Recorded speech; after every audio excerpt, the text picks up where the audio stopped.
You see right there, Joe? That's you misusing cis. And it's you actually misusing heterosexual. Because you can be transgendered and be a heterosexual.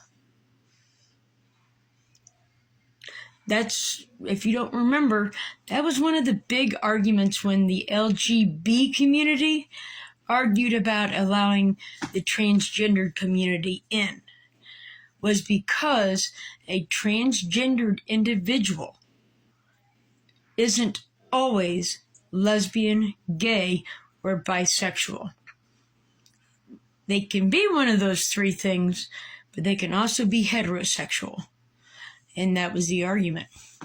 The argument was also that it would water down our community and make us less of a powerhouse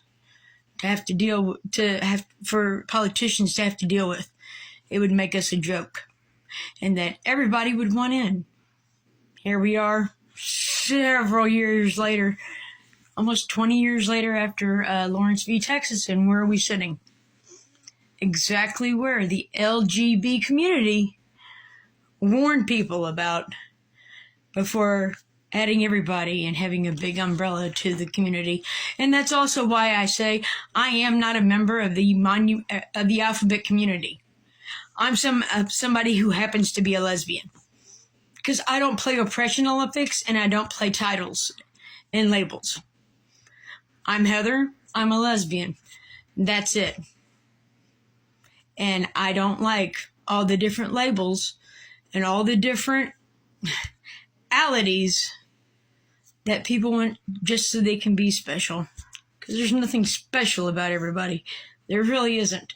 But everybody in this generation just has to have that one little niche that's just for them, and they expect the entire world to bow to what they want. And there is a lot of medical terms that are used outside of the medical community. This was never intended to be one of them, is what I'm saying. This was never intended to be one of them. And it's being used inappropriately. And you're arguing for a community you don't belong to. You're not transgender, Joe. Let the transgender community argue about cis and non-cis.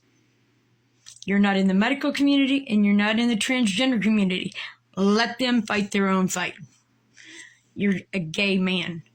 Just stay out of it.